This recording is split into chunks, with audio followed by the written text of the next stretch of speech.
लेना IS-12 income tax और पिछले 2-3 दिन की जो बात है हमारी वो ये है कि हमने कहा जनाब ये जो इनकम टैक्स की फिगर है, ये जो इनकम टैक्स है, ये प्रॉफिट एंड लॉस में हम इसको रिपोर्ट कर रहे हैं कैसे, as a income tax expense for the year. और हमने अपनी पूरी डिस्कशन इस बात से शुरू की कि ये जो इनकम टैक्स की फिगर है जो प्रॉफिट एंड लॉस में आ रही है एक्सपेंस फॉर द ईयर, ये फिगर कितनी चीज़ों का मतलब कॉम्बिनेशन है, इसमें कितनी चीज़ें इंक्लूड है। तो हमने कहा जी इसमें सबसे पहली चीज़ जो इंक्लूड है वो है current year tax, current year tax. और हमने कहा जी करंट ईयर टैक्सेशन या करंट ईयर टैक्स, तो हमने कहा जी ये करंट ईयर टैक्स बेस करता है करंट ईयर टैक्सेबल प्रॉफिट्स। और जब हम टैक्सेबल प्रॉफिट्स कैलकुलेट करते हैं तो हम कहाँ से करते हैं, फ्रॉम द अकाउंटिंग प्रॉफिट। हम अकाउंटिंग प्रॉफिट को कन्वर्ट करते हैं इनटू द टैक्सेबल प्रॉफिट्स, और इनएडमिसिबल एक्सपेंसेस और एडमिसिबल एक्सपेंसेस और inadmissible incomes and admissible incomes को एडजस्ट करने के बाद we have taxable profits. Taxable profits को हम मल्टीप्लाई करते हैं विद द टैक्स रेट और हमारे पास करंट ईयर टैक्स आ जाता है। और इसकी एंट्री हमने क्या की, इसकी एंट्री हमने की income tax account debit to tax payable. बिल्कुल सिंपल अक्रूवल पास कर लिया। अगर आप इसको बहुत ज़्यादा मुश्किल करके ना देखें तो ये सादा सी एक accrual, it's simple accrual concept कि आप एक्सपेंस डेबिट कर रहे हैं और चूंकि ये पेड नहीं है इसलिए आप लाइबिलिटी क्रेडिट कर रहे हैं। और ये किस वक्त एंट्री हो रही है, ये ईयर एंड पे हो रही है। डन। फिर हमने कहा जनाब इसके अंदर जो दूसरी चीज़ का एडिशन है या इंक्लूड है वो है अंडर और ओवर पेमेंट ऑफ टैक्स।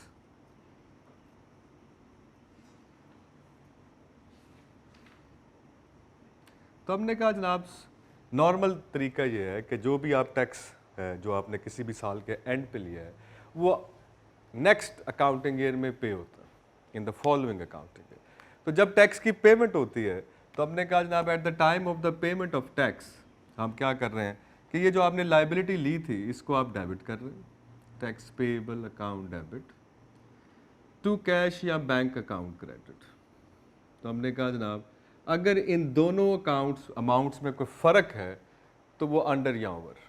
और हमने कहा जनाब कि अगर पेड अमाउंट जो है वो इससे ज़्यादा है तो इसका मतलब है जो आपने टैक्स प्रोवाइड किया था, सेस किया था, वो कम था, वो अंडर प्रोवाइडेड था। और इन दोनों का डिफरेंस जो है वो किस अकाउंट को डेबिट हो जाएगा, दैट इज़ इनकम टैक्स। यानी कि एक्सपेंस फॉर द ईयर जो आप निकाल रहे हैं टैक्स का, उसमें एक इफेक्ट उस साल के प्रॉफिट का टैक्स है और उसमें दूसरा इफेक्ट जब पिछले साल की टैक्स सेटल होती है तो उसके अंडर और ओवर का effect.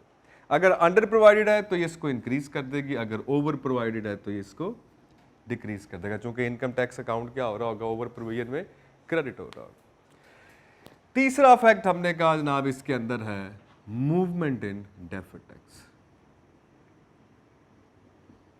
Movement in deferred tax. तो कल हमने इसके ऊपर बात की डेफर्ड टैक्स के ऊपर। हमने कहा जनाब ये डेफर्ड टैक्स का मतलब ये है कि वो टैक्स जो रिलेट तो करंट अकाउंटिंग ईयर से करता है लेकिन उसकी पेमेंट, ठीक, या उसकी रिसीट वो आने वाले सालों में होगी, उसको हम कहते हैं ये deferred tax, that is a deferred tax. और ये टैक्स डेफर क्यों होता है, तो हमने कहा जनाब इसकी बेस रीज़न जो है वो डिफरेंस है between the accounting standards and the tax ordinance. उन दोनों में जो फ़र्क है उस वजह से कुछ टैक्स जो है वो आने वाले सालों को डेफर हो जाता है। तो कितना टैक्स किसी अकाउंटिंग ईयर के एंड पे डेफर्ड है, इसको कैलकुलेट करने के लिए हमारे पास जो IS-12 हमें अप्रोच रिकमेंड करता है वो हमने कहा जी वो क्या है, तो वो हमने कहा जी वो एक balance sheet approach. Balance sheet approach ये कहती है, या SOFP अप्रोच, to calculate the deferred tax at the year end. किसी भी अकाउंटिंग ईयर एंड पे अगर आप ये जानना चाहते हैं कि कितना टैक्स डेफर हो चुका है, उसके लिए आप कौन सी अप्रोच यूज़ कर रहे हैं, balance sheet approach. Balance sheet approach ये कहती है कि अकाउंटिंग ईयर एंड पे आप कंपनी के बिजनेस के एसेट्स और लायबिलिटीज इनको आप क्या करेंगे, कहते हैं इनकी कैरिंग वैल्यूज को आप कंपेयर करेंगे with the respective tax base. The carrying values of assets will be compared with the respective tax base. तो तो हमने कहा जी ये कैरिंग वैल्यूज क्या है, तो हमने कहा जी carrying values the values of assets and liabilities as per accounting standards. और ये क्या है, तो हमने कहा tax base is the carrying value of the assets and liabilities as per the tax ordinance. सही हो गया जी। तो दोनों को जब आप कंपेयर करेंगे तो we will get a difference, इन दोनों में फर्क आ जाएगा। तो कल हमने बात की कि ये डिफरेंस दो तरह के होते हैं, एक है टेम्परेरी, एक है परमानेंट। ठीक हो गया। तो टेम्परेरी डिफरेंस के बारे में हमने बात की कि ऐसे differences which will reverse in the future, जो फ्यूचर में रिवर्स हो जाएंगे, और परमानेंट डिफरेंस ऐसे डिफरेंसेस जो रिवर्स नहीं होंगे। और डेफर टैक्स किस पे लेना है हमने, टेम्परेरी डिफरेंसेस। और परमानेंट डिफरेंस जो कि रिवर्स नहीं होंगे, इसलिए उनकी वजह से कोई भी टैक्स डेफर नहीं होता। तो हमने कहा जनाब अगर एसेट्स की कैरिंग वैल्यूज जो हैं वो टैक्स बेस से ग्रेटर देन है, तो हमारे पास जो डिफरेंस क्रिएट होता है उसको हम कहते हैं taxable temporary difference.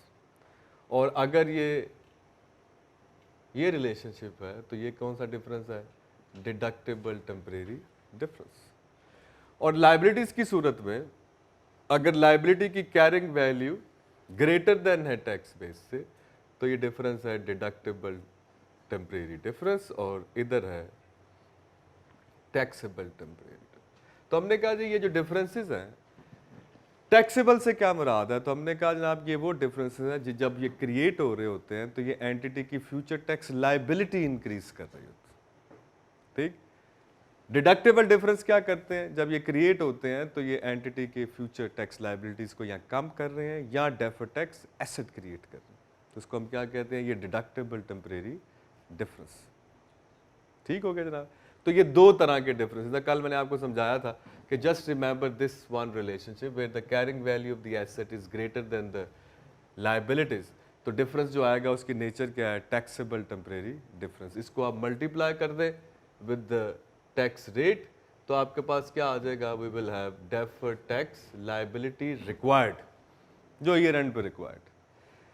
Year end पे अब आप देखें जब आप एक से ज्यादा एसेट्स और लायबिलिटीज को हैंडल करेंगे तो किसी पे टैक्सेबल डिफरेंस आएगा, किसी पे डिडक्टेबल आएगा, सबको आप सम अप कर सकते हैं। एंड पे आपके पास नेचुरली या टैक्सेबल डिफरेंस होगा या डिडक्टेबल डिफरेंस होगा। Taxable taxable add, taxable deductible आपस में कैंसिल आउट, तो आखिर पे आपके पास जो डिफरेंस की अमाउंट बचेगी वो नेचुरली या टैक्सेबल होगी या डिडक्टेबल होगी। ठीक हो गया। अब इस टेबल को या इस चीज़ को अगर हम अपने पास इस क्वेश्चन में, कल हमने कौन सी एग्जाम्पल की थी, एग्जाम्पल नंबर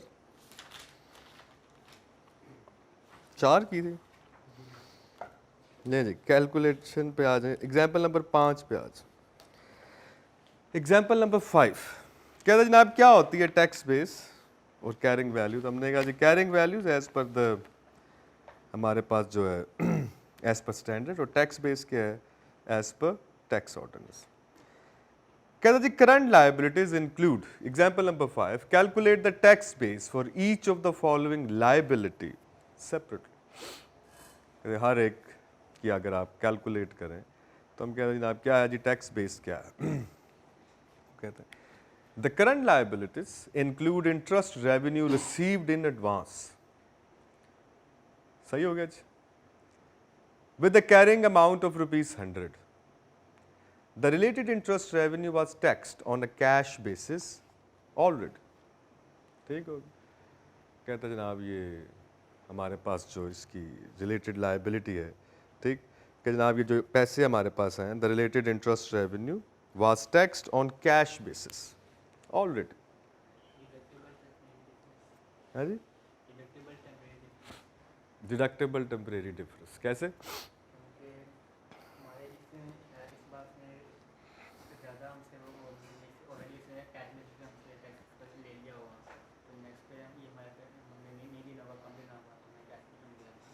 चले मैंने आपको समझाई थी एक बड़ी सादा सी साइंस। मैंने आपसे ये कहा कि टैक्स बेस क्या है, तो अपने कहा जी tax base is the carrying value of assets और liabilities as per tax authorities. बस इतनी सी लाइन याद रखनी है। ठीक, इस किताब में और क्या लिखा हुआ है या आप अपने इर्द गिर्द से सीनियर से क्या सुन रहे हैं वो नहीं सुनना आपने, बड़ी बड़ी मुख्तलिफ साइंसेज हैं टैक्स बेस, लेकिन आपको सबसे आसान बात जो मैं बता रहा हूँ वो ये है कि tax base is the carrying value of asset और liabilities as per tax authorities या एज पर टैक्स ऑर्डिनेंस। अब इस लाइन को पढ़ें, टैक्स बेस क्या होती है एसेट और लाइबिलिटीज की? It is the carrying value of asset और liabilities as per tax authorities. Tax base is the carrying value of assets or liabilities as per tax authorities. अब इस लाइन को पढ़ें अगर आप तो कहता है कि interest revenue received in advance, ऐसे ही है। तो आपने क्या एंट्री की होगी? तो हमने एंट्री की है cash account debit to advance interest, ऐसे ही है। इसका मतलब है कि मैंने अपनी बैलेंस शीट में इसको लाइबिलिटी बनाया कि जी अभी हमने अर्न नहीं किया, ये एडवांस है, ऐसे ही है। तो हमारी बैलेंस शीट में ये लाइबिलिटी आ रही है, इसकी कैरिंग वैल्यू आ रही है 100, एडवांस इंटरेस्ट, ऐसे ही। टैक्स वाले क्या कह रहे हैं? कहते हैं जी कैश बेसिस पे टैक्स होता है, इसका मतलब कैश आ गया, आपकी इनकम हो गई। यही नहीं कह रहा, कह रहा जी कैश आ गया ना तो इनकम हो गई। ये लाइबिलिटी कैसे बन गई? हम इसको लाइबिलिटी नहीं मानते, ये लाइबिलिटी नहीं है। बिजनेस में कैश इन, रेवेन्यू हो गया आपका, इनकम हो गई है आपकी। लाइन को पढ़े जरा क्या कह रहा है। कहता टैक्स वाले कहते हैं the related interest revenue was taxed on a cash basis. वो क्या कह रहा है? कहता कैश इन हुआ, हमने तो कहा जी चूंकि ये कैश आ गया लेकिन अभी तक अर्न नहीं है तो हमने इसको लाइबिलिटी बना दी। ये तो अकाउंटिंग स्टैंडर्ड्स हमें सिखाते हैं, अक्रूवल बेसिस हमें सिखाती है, तो हमने कहा जी ये हमारी लाइबिलिटी। Is it? टैक्स वाले कह रहे हैं भाई कैश अकाउंट आ गया, इन हो गया, ये क्या जी? हमने कहा लाइबिलिटी, हम इस लाइबिलिटी को नहीं मानते, ये भी रेवेन्यू ही है, ये आपकी इनकम है, ये लाइबिलिटी नहीं है। यही कह रहा है ना। अब इसका मतलब है कि वो इस एडवांस इंटरेस्ट को क्या कह रहा है? कोई वैल्यू असाइन नहीं कर रहा। वो कहता है कि लाइबिलिटी होती ही नहीं, वो इसको क्या वैल्यू साइन कर रहा है? निल। इसका मतलब है इसकी टैक्स बेस क्या है? 0। हम इसकी टैक्स बेस है 0। तो अब इन दोनों का डिफरेंस क्या बन गया? 100। और डिफरेंस रिलेशनशिप क्या है कि carrying value is greater than the tax base, so we have a difference of deductible temporary difference. तुमने यहां से सोचना शुरू किया, यहां से नहीं सोचना, इधर आना पहले आपने कि what is the tax base? Tax base is the carrying value of asset और liabilities as per tax authorities. Tax authority वाले जो भी उसको वैल्यू साइन कर रहे हैं वो उसकी टैक्स बेस। समझ आ गई बात? अब आप देखें दूसरी एग्जांपल देखें। कहता है जी liabilities include deferred grant income with the carrying amount of ₹100, the related grant income is exempt। ठीक, तो क्या मतलब है? कहता जनाब इसका एग्जाम्पशन है जी आपके पास, डन। कहता जी ये आपको इनकम क्या है? ये इनकम जो है आपको एग्जाम्पशन में जा रही है, ये आपको एग्जम्प्ट है। इसका मतलब है वो भी इसको, जब हमने कहा जनाब जब इसके टैक्स कॉन्सिक्वेंसेस ही नहीं है, ठीक, तो हमने कहा जनाब देयर इज, अगर आप देखें तो टैक्स बेस जो उसकी वो liabilities include deferred grant income received in advance with the carrying amount, deferred grant income with the carrying amount of ₹100, the related grant income is exempt. कहता है ये एग्जम्प्ट है, इस पे आपको टैक्स वैक्स कोई नहीं, देयर इज नो टैक्स। ठीक, तो इसका मतलब है कि इसको आप क्या कर दें? तो सेम कर दें, ठीक, और इसके ऊपर हम कहेंगे जनाब कि that is not going to be taxable. तो इसके ऊपर डिफरेंस नहीं लेना हमने क्योंकि ये टैक्सेबल ही नहीं। ठीक हो गया। Then if you look at the third one, that the current liabilities include service revenue received in advance with the carrying amount of 100. The related service revenue shall be taxed next year when services will be rendered. कहता जनाब क्या होगा कि जब आपने जब इन current liabilities में लिखा है कि service revenue received in advance, इसका मतलब आप कह रहे हैं कि अभी हमने एडवांस ले लिया है तो उसकी वैल्यू कितनी है जी 100 रुपये, तो हमने कैरिंग वैल्यू उसकी बना दी है 100। कहता है टैक्स वाले क्या कह रहे हैं इसके बारे में, कहता है जी टैक्स वाले ये कह रहे हैं shall be taxed next year when services will be rendered. कहता है वो भी यही कह रहे हैं जो हम कह रहे हैं, ऐसे ही कह रहे हैं ना कि हम भी इसको इस साल की इनकम नहीं समझ रहे, इस पे टैक्स हम कब लेंगे आपसे, अगले साल। इसका मतलब है वो भी इसको क्या कह रहे हैं, वो भी इसको लाइबिलिटी ही कह रहे हैं। इसका मतलब सेम टू सेम है, तो कैरिंग वैल्यू भी सेम है, टैक्स बेस भी सेम। इसका मतलब डिफरेंस क्या आ गया, तो हम कहेंगे now it is going to be the zero, कोई डिफरेंस नहीं आएगा because the both are saying the same thing. समझ आ रही बात। चौथे में चलें तो लिखता है current liabilities include accrued expenses with the carrying amount of ₹100. The related expense will be deducted for tax basis on a cash basis. ये मैंने कल भी आपको एग्जांपल कराई थी कि accrued expenses की कैरिंग वैल्यू कितनी है 100। कहता है जनाब ये आप लाइबिलिटी बना रहे हैं, हम इसको लाइबिलिटी मानते ही नहीं।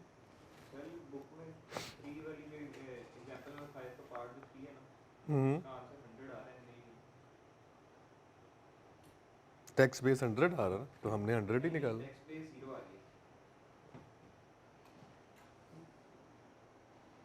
किधर zero uh,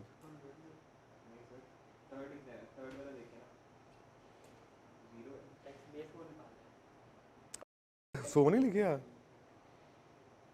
tax base is equal to 100। वो नवे तरीके ना कट रहे ना, दूसरे तरीके, लेकिन पहुंच 100 ही रहे ना। जनाब current liabilities include accrued expenses, तो accrued expenses को हम क्या वैल्यू दे रहे हैं 100 रुपये, टैक्स वाले कह रहे हैं ये कैश बेसिस पे, इसका मतलब वो भी इसको भी लाइबिलिटी मानते हैं, they are not assigning it any value. Tax base nil, again nil, tax base nil. फिर लिखता है जनाब current liabilities include carrying accrued expenses with the carrying amount of 100, the related expense has already been deducted for tax purposes। ठीक, कह रहे जनाब वो भी मानते हैं इसको, कह रहे हैं ठीक है जनाब ये एक्सपेंस है, हम भी मान लेते हैं। हमने अकाउंटिंग प्रॉफिट में से इसको एक्सपेंस बना के माइनस किया accrued expenses को, वो कह रहे हैं ठीक है जनाब ये भी एक्सपेंस। इसका मतलब दोनों एक ही बात कर रहे हैं। So the carrying value tax base क्या बनी 100, तो यहाँ पे हमारी कैरिंग वैल्यू 100 है तो टैक्स बेस भी 100 है, क्योंकि वो भी कह रहे हैं ठीक है जनाब एक्सपेंस है, हम भी मानते हैं ये एक्सपेंस है, डिडक्ट कर ले, यही लिखा हुआ है ना। कहता है जनाब हमने accrued expense 100 रुपए के डाले तो related expense has already been deducted for tax purpose, इसका मतलब वो भी इसको एक्सपेंस मान रहे हैं, उन्होंने भी वही एंट्री की है expense to expense payable, so they are assigning it a value. इसका मतलब टैक्स के हिसाब से भी इसकी वैल्यू, तो जो वैल्यू टैक्स वाले दे रहे हैं वही उसकी टैक्स बेस है, तो वो भी इसको वैल्यू दे रहे हैं, so it is going to be 100। इसके बाद देखिए जनाब next is current liabilities include accrued fines and penalties with the carrying amount of ₹100. Fine and penalties are not deductible. Same हो गई जनाब, याद है ना कल हमने कहा जनाब परमानेंट हो गया तो अब आपकी कैरिंग वैल्यू टैक्स बेस क्या हो जाएगी, सेम हो जाएगी, तो यहाँ पर वो 100 की 100 आ जाएगी। A loan repayable has a carrying amount of 100. The repayment of the loan will have no tax consequences. Again, the carrying value and tax base is same. याद है कल हमने बात की एसेट्स में, हमने कहा जनाब the tax base is the carrying value of the asset और liabilities as per the tax authorities, और अगर डिफरेंस परमानेंट हो या उसके कोई टैक्स कॉन्सिक्वेंसेज ना हो तो इसका मतलब है हमें किसी किस्म का डिफरेंस नहीं चाहिए, क्योंकि ये डिफरेंसेस ही हैं जो डेफर्ड टैक्स क्रिएट करते हैं। लेकिन आप ये बात सिंपल सी याद रखें लॉजिक कि सिर्फ डेफर्ड टैक्स किस वजह से क्रिएट होता है, डिफरेंस की वजह से, और डिफरेंस कौन से वाले, टेम्परेरी डिफरेंस के बारे में कल मैंने आपको बार बार बताया कि ऐसे डिफरेंसेस जो फ्यूचर में जाकर रिवर्स हो जाएंगे, आज क्रिएट होंगे फ्यूचर में रिवर्स। जैसे कल हमने एसेट की एग्जांपल बनाई तो हमने देखा 4 साल डेप्रिसिएशन अकाउंटिंग और टैक्स का फर्क रहा और 5वें साल जाके वो रिवर्स हो गए। अक्रूड एक्सपेंसेस आप इस साल डिडक्ट कर रहे हैं, वो कह रहे हैं इस साल डिडक्ट नहीं होंगे, अगले साल डिडक्ट होंगे, इसका मतलब इस साल डिफरेंस क्रिएट हुआ, अगले साल रिवर्स हो गया। तो टैक्स सिर्फ रिलेट किन डिफरेंसेस से करता है, टेम्परेरी डिफरेंसेस। सही हो गया। टेम्परेरी डिफरेंसेस वो होते हैं जो कि आज अगर क्रिएट होंगे तो आने वाले सालों में रिवर्स हो जाएंगे, it will be reversed in future. और परमानेंट डिफरेंस क्या है, जो रिवर्स नहीं होंगे। तो टैक्स IAS 12 ये कहता है कि अगर डिफरेंस परमानेंट हो जाए या आपका टैक्स कॉन्सिक्वेंसेस ना हो तो इसका मतलब है nothing is going to be deferred. सही है। तो अब जब कुछ डेफर नहीं होना तो इसका मतलब हमें डिफरेंस जीरो चाहिए। तो स्टैंडर्ड ये कहता है कि फिर इस सूरत में आपको कैरिंग वैल्यू और टैक्स बेस जो है वो क्या कर लेनी है, इक्वल अज्यूम कर लेनी। ठीक हो गया जनाब। ले जनाब, अब अगर आप आ जाएं एग्जाम्पल नंबर 6 में आ जाए, एग्जाम्पल नंबर 6, ये कर तो नहीं लिया हमने? नहीं। Calculate the temporary difference for each of the following situation independently and also identify whether such temporary difference is taxable or deductible. क्या कह रहा है? कहता है ये जरा इस तरह का, ये जो मैंने अभी टेबल बनाया है, इस तरह का एक टेबल वर्किंग वो आपसे चाह रहा है कि आप हर एसेट की और लाइबिलिटी जो मैंने अब वो उसमें मिक्स कर रहा है कि आप क्या आइडेंटिफाई करें, आप आइडेंटिफाई करें कैरिंग वैल्यू, टैक्स बेस, इन दोनों के दरमियान डिफरेंस, और डिफरेंस की नेचर आइडेंटिफाई करें, क्या वो टैक्सेबल डिफरेंस है या वो डिडक्टेबल डिफरेंस। सही हो गया। तो हमारे पास सबसे पहली जो आइटम है एग्जांपल नंबर 6 में कहता है जनाब, a plant was acquired at the start of the year for ₹100 million. It has a useful life of 5 years and a nil residual value. Tax authorities allows 30% depreciation on reducing balance basis. जी sir. Tax authority से sir दूसरी नहीं depreciation की rate, वैसे plant में 3% का depreciation rate. नहीं, जो ये कह रहा है हम वही लेंगे ना। वैसे जो क्वेश्चन में आपको FR2 में जो क्वेश्चन में रेट बताएगा वो आपने लेना, फिर आप वहाँ से ले सकते हैं। लेकिन यहाँ पर FR2 में हमेशा रेट वो आपको टैक्स डेप्रिसिएशन का रेट बता देगा डेफर टैक्स के सवाल। कहता जी प्लांट जो है आपने एक्वायर किया अकाउंटिंग ईयर के शुरू में और इसकी यूजफुल लाइफ है 5 साल। इसका मतलब है कि अगर मैं IAS 16 के मुताबिक इसकी कैरिंग वैल्यू कैलकुलेट करूं तो 5 साल यूजफुल लाइफ का मतलब है 20% रेट। तो आफ्टर 1 ईयर अगर मैं इस प्लांट को देखूं तो कितने का प्लांट है जनाब? तो हम कहते हैं जी इसकी अमाउंट है 100 मिलियन। तो 100 मिलियन का अगर प्लांट हो तो आफ्टर 1 ईयर इसकी कैरिंग वैल्यू क्या होगी? तो हम कहते हैं जी वो बड़ी सादा सी बात है, 100 को 5 पे डिवाइड कर दें तो 20 मिलियन की आ गई अकाउंटिंग डेप्रिसिएशन। तो एट द ईयर एंड इसकी कैरिंग वैल्यू 80 मिलियन डन। और टैक्स वालों के हिसाब से 1 साल बाद इनकी टैक्स बेस, यानी कि अगर हम टैक्स के मुताबिक इसकी कैरिंग वैल्यू निकालें तो 100 का 30% 30, 70, ये 70 मिलियन। इसका मतलब है कि इन दोनों का जो डिफरेंस है वो है 10, डिफरेंस 10 आ गया। अब इसकी नेचर क्या है? तो हम कहते हैं चूंकि ये एसेट है इसकी कैरिंग वैल्यू एक्सीड कर रही है ना, किसको? उसके टैक्स बेस को। तो इसका मतलब है इसकी डिफरेंस है टैक्सेबल। इसके साथ टी लगा दो, ये टैक्सेबल डिफरेंस। इसका मतलब है ये एंटिटी की फ्यूचर टैक्स लायबिलिटीज को बढ़ा रहा है। अच्छा, अब दूसरी क्या चीज है?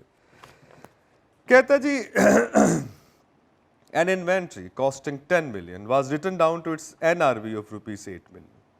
Tax authorities do not allow write down adjustments. कहते हैं हमारे वहाँ में ये आप क्या रंगबाजी कर रहे हैं, 2 मिलियन का लॉस ले लिया।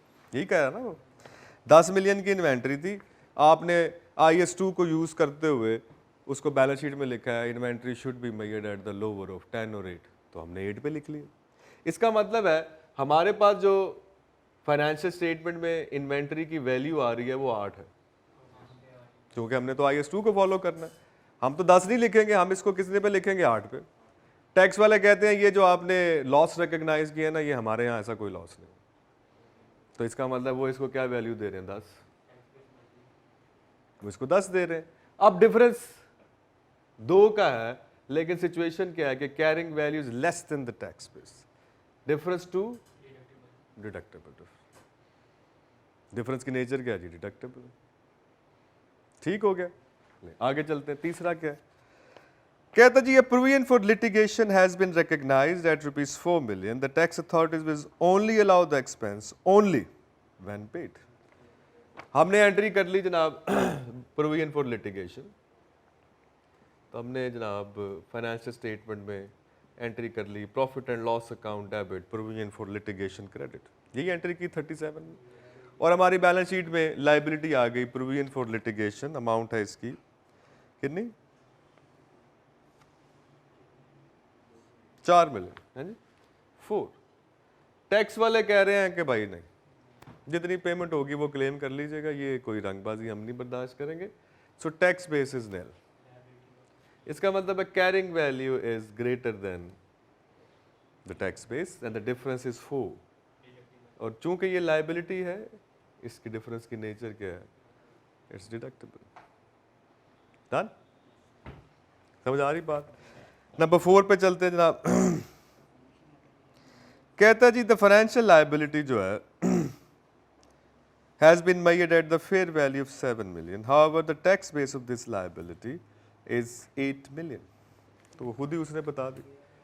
तो 7 मिलियन उसकी कैरिंग वैल्यू है, 8 मिलियन उसकी टैक्स बेस है। So that is this financial liability, financial instrument के रेफरेंस से आपने स्टैंडर्ड पढ़ा, उसी के रेफरेंस से 7 कैरिंग वैल्यू, टैक्स बेस 8, इसका मतलब है डिफरेंस है 1। अब ये लाइबिलिटी है, इसकी टैक्स बेस जो है वो ग्रेटर देन कैरिंग वैल्यू है, so we have a taxable difference. Got it. अब पेपर में ये सिर्फ 4 हैं, पेपर में कोई 7 होंगे इश्यूज, ठीक। कैरिंग वैल्यू आसानी से निकल गई है, थोड़ी मुश्किल से निकलेगी, ठीक है ना। अब इसमें देखें, अगर मैं लीज डाल दूं, IFRS 16 इसके साथ मिला दूं, लेसी की बुक्स में आपको ले जाऊं, है जी, और हम कहें जी लेसी ने तो उसको IFRS 16 के मुताबिक लिया हुआ है, टैक्स वाले कह रहे हैं इंस्टॉलमेंट जो पेड है बस वही अलाउड, डेफर्ड टैक्स का इशू बन गया। फाइनेंशियल इंस्ट्रूमेंट डाल दो, है जी, फाइनेंशियल इंस्ट्रूमेंट में आपने इन्वेस्टमेंट बाय कर ली एट FVTPL, आप उसकी फेयर वैल्यू चेंजेस P&L में ले रहे हैं, टैक्स वाले कहते हैं भाई ये नहीं, जब बिकेगा ना उस हिसाब होगा, ये जो आप प्लस माइनस से कर रहे हैं ना बार बार, ये हम नहीं अलाउ करते। फर्क पड़ गया। इसका मतलब है हर स्टैंडर्ड का इंटरेक्शन जो है वो डेफर्ड टैक्स के साथ हो सकता है। यहाँ पर बात हमें जो समझ आ रही है, जो आपने ज़हन में रखनी है, वो ये है कि हम सवाल के अंदर कोई भी स्टैंडर्ड जो हम पढ़ कर आ रहे हैं 16, 38, 37, IFRS 16, IS2, फाइनेंशियल इंस्ट्रूमेंट, चूँकि सारे एसेट्स लाइबिलिटी को डिस्कस कर रहे हैं सब, और अपने अपने रूल्स बता रहे हैं और वो फाइनेंशियल स्टेटमेंट में आ भी रहे हैं, तो टैक्स वालों के रूल्स उनसे डिफरेंट। अब कोई भी इशू हम इस सवाल के अंदर लेके आ सकते हैं IS 12 के अंदर कि भाई टैक्स वाले ये कहते हैं, अकाउंटिंग का आपको पहले ही पता, ऐसे ही है ना। हम आपको सिर्फ ये बता देंगे कि ये लीज पर प्लांट लिया हुआ, आपने उसकी कैरिंग वैल्यूज और टैक्स बेस खुद ही निकालनी, ठीक।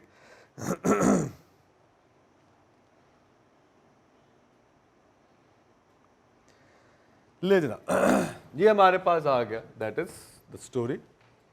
अब अगर हमें टैक्स रेट गिवन हो, द टैक्स रेट, तो मैं ये कह सकता हूं कि ईयर एंड पे हमें डेफर्ड टैक्स कितना चाहिए। तो मैं क्या करूंगा, एक तरीका ये है कि मैं पेपर के लिए इसको टोटल कर लूंगा, 10 टैक्सेबल, 2 डिडक्टेबल, बाकी बचा 8 टैक्सेबल, 4 डिडक्टेबल, बाकी बचा 4 टैक्सेबल, 1 टैक्सेबल। इसका मतलब है नेट डिफरेंसेस जो हमारे पास आ रहे हैं वो 5 मिलियन के टैक्सेबल डिफरेंस आ रहे हैं। अब मैं यहां पर लिखूं deferred tax, the deferred tax account, ठीक। इसका ओपनिंग बैलेंस इस सवाल में हम कहते हैं जी लेट सपोज निल है जी, कोई बैलेंस नहीं। अब आपको क्लोजिंग बैलेंस कितना चाहिए, तो हम क्या करते हैं, 5 मिलियन के taxable difference into tax rate, applicable tax rate, let suppose वो 30% है, तो इसका मतलब है इस साल के एंड पे 1.5 मिलियन की टैक्स लाइबिलिटीज जो है वो डेफर्ड हो चुकी है, ऐसे ही है, 1.5 मिलियन की टैक्स लाइबिलिटीज डेफर्ड हो गई हैं। तो हम एंट्री क्या कर देंगे, income tax account debit, deferred tax credit, कितने से 1.5, तो इसका बैलेंस कितना आ जाएगा 1.5। इसको कहते हैं मूवमेंट। लेट सपोज इसका ओपनिंग बैलेंस जब मैं कह रहा हूँ निल है, तो ये 0 से 1.5 पे चलेगी, तो कितने का चेंज आया 1.5 का। अब लेट्स सपोज अगले साल जाते हैं हम, हमारे पास ओपनिंग बैलेंस पड़ा होगा 1.5, अगले साल के एंड पे फिर मैं यही वर्किंग करूंगा, फिर मेरे पास ये डिफरेंसेस आएंगे, फिर मैं उसको टैक्स रेट से मल्टीप्लाई करूंगा, रिक्वायर्ड बैलेंस आ जाएगा। लेट्स सपोज हम कहते हैं 2.5 आ गए, इसका मतलब है कि डेफर्ड टैक्स लायबिलिटी में कितनी मूवमेंट आई, 1 मिलियन की। तो मैं एंट्री क्या कर रहा हूँ, income tax account debit deferred tax credit with 1 million, ऐसे ही है। अब मैं जब तीसरे साल में जाऊंगा तो इसका ओपनिंग बैलेंस है 2.5, अब लेट सपोज इसका क्लोजिंग बैलेंस आ जाए 1.8, अब क्या हो गया, अब ये डिक्रीज आ गया, डिक्रीज आ गया। अब मैं क्या एंट्री करूंगा, deferred tax debit income tax account credit, कितने का पॉइंट। इसका मतलब है कि अलाउंस फॉर डाउटफुल डेट की तरह डेफर्ड टैक्स में भी मूवमेंट ही पकड़ते हैं, या डेफर्ड टैक्स की लायबिलिटी में इंक्रीज आएगा या डेफर्ड टैक्स लायबिलिटी में डिक्रीज आएगा, मोस्टली यही होगा। तो अगर डेफर्ड टैक्स लायबिलिटी में इंक्रीज आ जाए तो एंट्री क्या है, income tax account debit deferred tax liability credit. अगर डिक्रीज आ जाए तो deferred tax liability debit income tax account credit. सही हो गया। अब देखें ये सवाल जो था जो अभी हम कर रहे थे तो क्या किया जनाब, हमने डेफर्ड टैक्स कैरिंग वैल्यूज और उसकी टैक्स बेस पे हमने बात की, ठीक। अब देखिए एक छोटा सा सवाल, जरा थोड़ा सा इंटरेस्टिंग।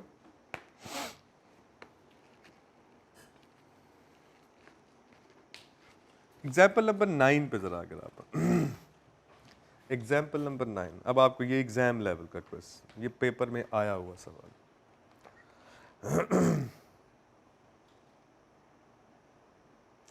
फुल लेंथ सवाल करना नहीं है अभी, बस हमने देखना है जी, we are not going to solve it, we just look at it question. अब आप देखें इस क्वेश्चन के अंदर कितने इश्यूज हैं, 1 2 3 4 5 6 7 और 7 के 2 फर्दर इश्यूज हैं। नहीं वो सारे आसान होते हैं, लेकिन मैं आपको बता रहा हूं कि ये फुल लेंथ क्वेश्चन ऑलमोस्ट, जिसमें आपको क्या करना है, you have to calculate the deferred tax है जी, liabilities, comparing the tax base and comparing with the respective carrying values and the tax base.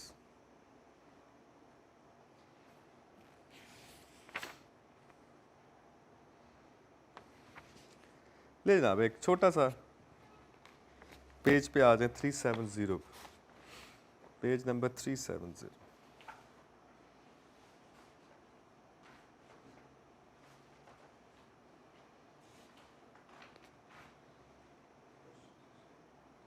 हो गया जी। एग्जाम्पल नंबर 16 में अगर आप आए तो आप देखें इस क्वेश्चन की जरा लेंथ चेक करें आप। Example number 16, smart shape limited was incorporated on 1 जनवरी 2015। ये यहाँ से शुरू होता है और इसकी रिक्वायरमेंट देखें, ये 5 रिक्वायरमेंट है, that is the max requirement जो पेपर में आ सकती है, A B C D and E, ठीक। एग्जाम्पल नंबर 16 इस टॉपिक में से सवाल आए और फुल फ्लैज सवाल आए तो उसकी रिक्वायरमेंट कितनी होती है, 5।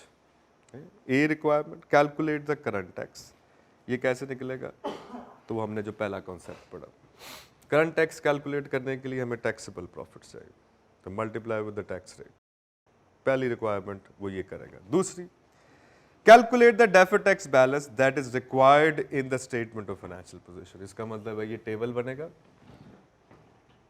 आखिर पे आपके पास ये डिफरेंसेस आएंगे, multiply with the tax rate that the closing balance required.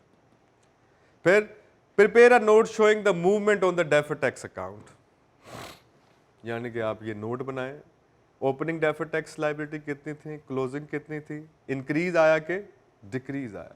So A B and सी, ठीक हो गया। फिर लिखता है D, prepare the statement of profit and loss note which shows the component of the tax expense, कितना current ये tax है, कितनी ये है और कितना मूवमेंट इन डेफर्ड। समझ आ रही बात, यानी कि और इसके अलावा prepare tax reconciliation in absolute amount, कि जी ये रिकन्सिलेशन होती है जनाब आपके अकाउंटिंग प्रॉफिट की बेस पे जो टैक्स था और जो टैक्सेबल प्रॉफिट की बेस पे टैक्स है, इन दोनों में फ़र्क की वजह क्या बनी, उसको रिकनसाइल कर। ठीक हो गया जनाब। तो ये टोटल 5 चीज़ें। अब इस टॉपिक को अगर हम सम अप करें तो मैं आपको जो बात अगर आपको डेफर्ड टैक्स समहाउ ना समझ आया हो अभी तक, तो पहले आप इसको देख लें, क्योंकि ये जो कैलकुलेशंस हैं सारी ये बड़े आराम से बाद में हो जाएंगी। लेकिन अगर हमें अभी तक बेसिक थीम ना समझ आया हो तो फिर कैलकुलेशंस जो हैं वो सारी की सारी जो है वो इररेलेवेंट हो जाएगी। ठीक, अब आप देखें सबसे पहली चीज़ जो है जो मैं परसों से बात कर रहा हूँ कि इनकम टैक्स जो है it's an expense, profit and loss में आएगा सबसे पहली बात। अब हम ये कहते हैं कि जो इनकम टैक्स एक्सपेंस है, ठीक, इसमें 3 चीज़ें हमने बार बार बात करी। Number 1 current year tax. Current year tax कितना है, how much is the current year tax.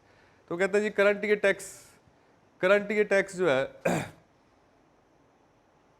मैं कह रहा हूँ बंद कर दो, ज़्यादा ठंड नहीं होगी, मैंने तो बहुत ठंड लग रही। तो एक है हमारे पास, बस एक चलन दो ना। एक है जी हमारे पास करंट ईयर टैक्स, इसको हम क्या कह रहे हैं, ये एक्सपेंस बोलते हैं। अब देखें साथ साथ थोड़ा सा कॉन्सेप्ट के साथ ये क्वेश्चन अगर हम देखते जाएं। एग्जाम्पल नंबर 16 सबसे पहले लिखता है कैलकुलेट करें करंट टैक्स। अब यहां से करंट टैक्स का मतलब क्या होगा, कहता है जनाब आपने 3 सालों का करना है, दिसंबर 2015, दिसंबर 2016 और दिसंबर 2017। 3 सालों के आपने क्या कैलकुलेट करने हैं, टैक्सेबल प्रॉफिट्स। ठीक हो गया। अच्छा जी, अब क्वेश्चन को शुरू में जाते हैं। कहता है जनाब ये कंपनी शुरू हुई जनवरी 2015 में, ठीक, और इसका मतलब है कि ये 3 साल की जो बात कर रहा है, तो इसको बिजनेस शुरू किए हुए 3 साल हो चुके हैं। कहता जी SL made a profit before taxation of rupees 1,21,000, ठीक। Then SSL made the following capital additions, plant 48,000, motor vehicle 12,000, accounting depreciation है 11,000 और टैक्स डेप्रिसिएशन है 15,000। Tax is charge at a rate of 30%। The following information is relevant for the year 2016। फिर लिखता है the following information relevant for the year 2017। 3 सालों की आपको data दे रहे हैं, ठीक। अब इस क्वेश्चन को हम बड़ा अच्छा इसलिए कहते हैं कि आपको टोटल जो इसकी इन्स एंड आउट है इस पूरे कॉन्सेप्ट की, वो 3 सालों को अगर आप लेके चलें साइमल्टेनियसली, तो हमें सारी समझ आना शुरू हो जाती है कि चीज़ें किस तरह से मनूवर हो है कुछ भी नहीं। जैसे मैं अगर ये कहूँ, मैं अक्सर ये कहता होता हूँ कि deferred tax is simply an accounting adjustment.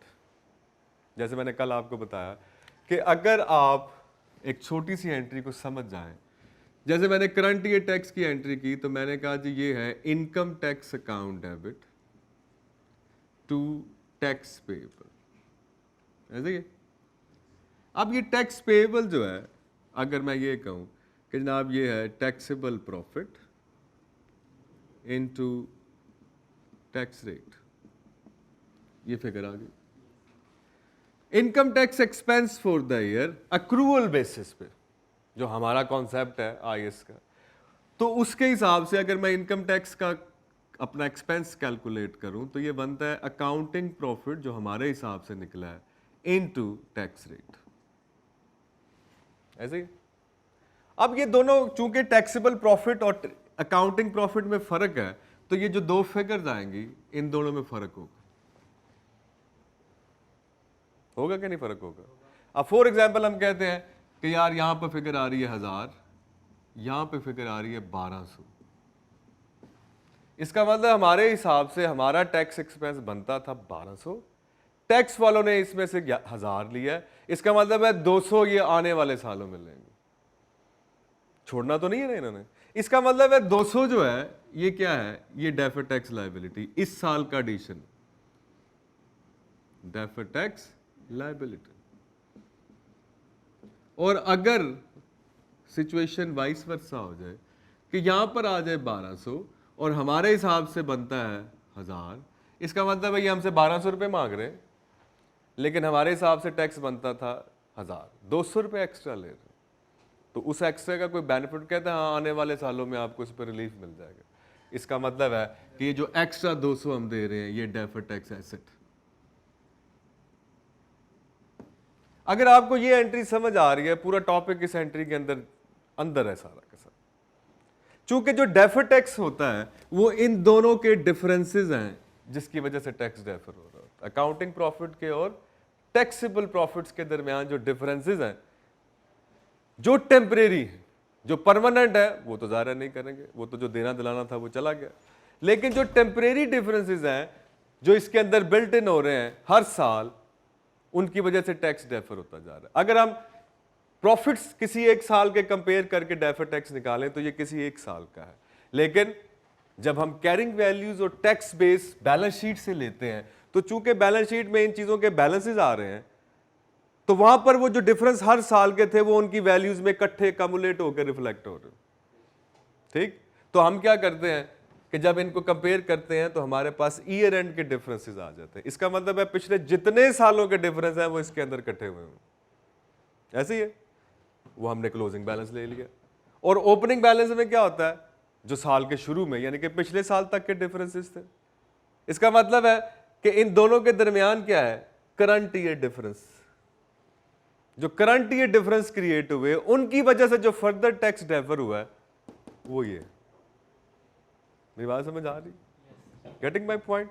इसका मतलब है कि एक्चुअली ये वो एंट्री है जो हर साल डेफर टैक्स अकाउंट के अंदर या ऐड हो रही होती है या कम हो रही है। इसका मतलब है अगर ये सिचुएशन है तो डेफर टैक्स लायबिलिटी में क्रेडिट जाके वो उसको इंक्रीज कर रही है, यानी कि एंट्री क्या हुई, income tax debit defer tax liability credit. यही कर रहे हैं ना एंट्री हम 200 से। और अगर ये वाली सिचुएशन बन जाए तो लायबिलिटी कम हो रही है, डेफर टैक्स एसेट डेबिट हो रहा है, इनकम टैक्स क्रेडिट हो रहा है। That's it. ये इसके अंदर पूरा चैप्टर जो है ना वो इस डबल एंट्री के अंदर, पूरी कॉन्सेप्ट जो डेफर टैक्स की और करंट ईयर टैक्स की है वो इस एक एंट्री के अंदर। ये मैं बार बार आपको इसको रेफरेंस दूंगा ताकि आपको समझ लग सके कि किस तरह से आप इसको कंट्रोल करो। ठीक है। अब अगर हम इस सवाल पे आए जो हम एग्जाम्पल नंबर 16 की बात कर रहे हैं तो पहले साल को देख लें। अगर हम 2015 कहते जी 2015 है और हमारे पास क्या करना है, हमने करंट ईयर टैक्स पहले नोट पे आज थोड़ी सी बात करेंगे और आहिस्ता आहिस्ता इसको सवाल को 2-3 दिनों में इस पर पूरी तरह बहस करते हुए आगे निकलेंगे ताकि हमें कॉन्सेप्ट जो है इस क्वेश्चन में मैक्सिमम चीज़ें जो है वो हमें पूरे हमारे कंट्रोल में आ जाएं। फिर एग्जामिनर इन्हीं चीज़ों को मुख्तलिफ अंदाज में पूछता। यही बातें होती हैं हर सवाल में, सिर्फ पूछने का अंदाज फ़र्क होता है। तो वंस आप इसको पूरी तरह इसकी ड्रिलिंग अगर कर लें तो आपको अंदाज़ा होगा कि अभी इसके बाद आने वाले जितने भी सवाल होंगे वो इसी क्वेश्चन के समहाउ आप कह सकते हैं कि डिफरेंट वर्जन होंगे। ठीक, एक ही चीज़ को डिफरेंट तरीके के साथ वो लेके चल। अब हम देखते हैं जनाब हम क्या करना चाह रहे हैं, हम टैक्सेबल प्रॉफिट कैलकुलेट करना चाह रहे हैं। ठीक, क्योंकि हमारी रिक्वायरमेंट क्या है कि करंट ईयर टैक्स कैलकुलेट करें। तो करंट ईयर टैक्स कैलकुलेट करने के लिए हमें क्या चाहिए, वी नीड टैक्सेबल प्रॉफिट। चूंकि हमें पता है कि करंट ईयर टैक्स कैसे कैलकुलेट होता है, taxable profit into tax rate, is it, और हमारे पास करंट ईयर टैक्स आ जाएगा। लेकिन हमारे पास इस वक्त क्वेश्चन के अंदर टैक्सेबल प्रॉफिट है नहीं। हमें उसने 2015 का जो पहली इंफॉर्मेशन है कहता है जी SSL made a profit before tax 1,21,000। ये जो 1,21,000 है ये accounting profit, this is an accounting profit. और हम इसके साथ डायरेक्ट टैक्स रेट मल्टीप्लाई नहीं कर सकते। हमें क्या चाहिए, हमें टैक्सेबल प्रॉफिट। सही हो गया। ठीक, अब हम कहते हैं जनाब calculation of taxable profit. Taxable profit हम कैलकुलेट करें अगर तो हमारा पहला साल कौन सा है जी, 2015। 2015 का टैक्सेबल प्रॉफिट कैलकुलेशन शुरू कहाँ से होगी, अकाउंटिंग प्रॉफिट। तो अकाउंटिंग प्रॉफिट जो है हमारे पास कितना है, 1,21,000। कहता जी इस साल का प्रॉफिट 1,21,000 है। अकाउंटिंग स्टैंडर्ड के तरीका कार्रवाई रेफरेंस से हमारा जो प्रॉफिट आता है वो है 1,21,000। सही हो गया। कहता जी इस साल क्या क्या हुआ। कहता जी इस साल हमारे पास प्लांट और मोटर व्हीकल ये दो एसेट्स थे। ऐसे ही है। 48,12 ये हमने खरीदे। इन पे जो डेप्रिसिएशन आई, अकाउंटिंग डेप्रिसिएशन है 11,000 और टैक्स डेप्रिसिएशन है 15,000। बस एक ही बात, ठीक। तो हम कहते हैं जनाब टैक्सेबल प्रॉफिट कैसे निकालें, तो हम कहते हैं प्लस अकाउंटिंग प्रॉफिट्स, है ना, माइनस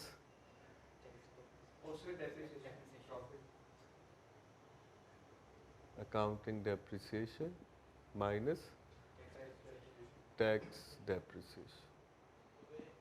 ठीक हो गया जनाब। अकाउंटिंग डेप्रिसिएशन है 11,000 और टैक्स डेप्रिसिएशन है, तो हमारे पास क्या फिगर आ गई, 1,21,000 जमा 11 माइनस 15।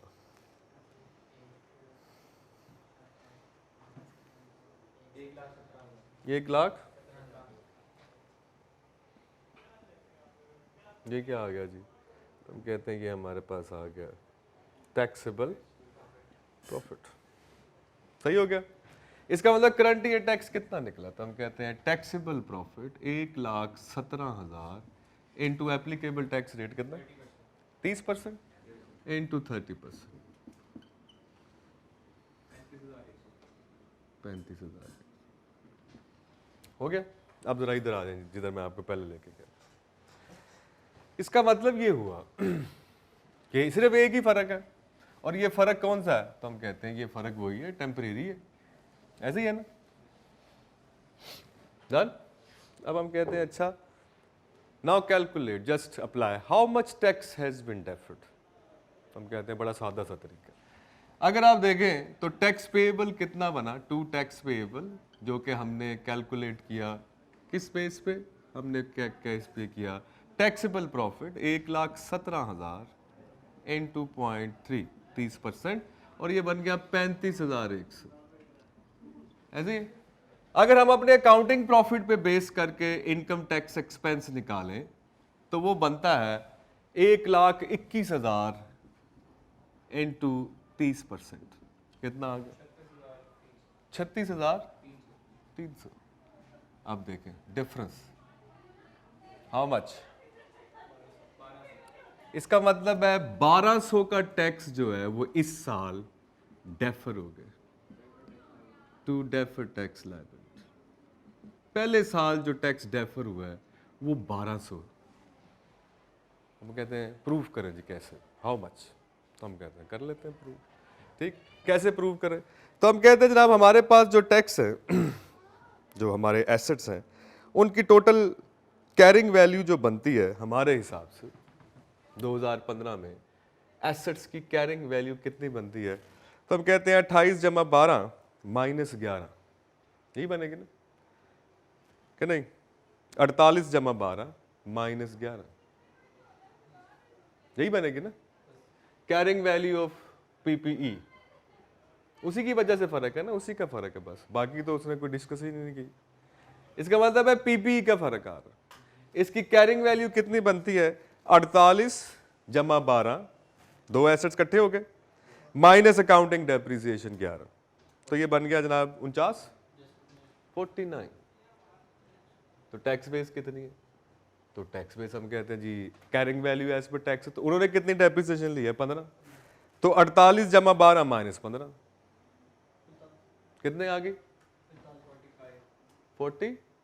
दोनों का डिफरेंस कितना, 4,000 आ गया। ये कौन सा डिफरेंस आ गया, तो हम कहते हैं ये आ गया taxable temporary tax. Taxable difference है मल्टीप्लाई विद टैक्स रेट 30%, कितना टैक्स डेफर हो गया, so we need a balance of 1200, उधर उधर भी 1200। समझ आया क्या कर रहा हूं मैं, ये भी कैलकुलेशन है, ये IAS 12 रेफर करता है, वो मैं करता हूँ, वो मेरा कुलिया है, वो this is a very quick point. Story तो यही है सारी, कि नहीं? फर्क तो यहीं पे पड़ रहा है। हम ये कह रहे हैं साडा टैक्स बनता 36,300, ए कहते हैं नहीं जनाब 35,100, यही फर्क पै रहा है ना। डेफर क्या हो रहा है इन दोनों के दरमियान जो डिफरेंस, किसी एक साल जो टैक्स डेफर हो रहा है वो टैक्स है जो अकाउंटिंग प्रॉफिट की बेस पे और टैक्सेबल प्रॉफिट की बेस पे जो फर्क है, लेकिन सिर्फ टेम्परेरी डिफरेंस इसका, परमानेंट का नहीं, वो हम उसमें से एक्सक्लूड कर सकते हैं। और वो डिफरेंस जो है वो कहाँ पर रिफ्लेक्ट हो रहा होता है, वो एसेट्स की कैरिंग, लाइबिलिटीज की कैरिंग वैल्यूज और टैक्स बेस पे, उधर से आ जाए इधर से आ जाए। कैलकुलेट ही करना ना कितना टैक्स डेफर हुआ है किसी एक साल में, तो यहाँ इधर से निकाल लें या उधर से निकाल लें, इट्स अप टू यू। ठीक हो गया। तो मैं हमेशा अपने आप जब हम किया करते थे तो that is the entry, that is a very controlling entry जो आपको कंट्रोल दे देती है कि किसी एक साल कितना टैक्स डेफर हो। समझ आ गई बात? तो अभी हमने आज किया ये 2015, कल हम इसको लेके चलेंगे इसी सवाल को 2016 और 2017 में, कैसे चीज़ें आपस में रिलेट करती हैं और रोल आउट करती हैं। ठीक होगा जी।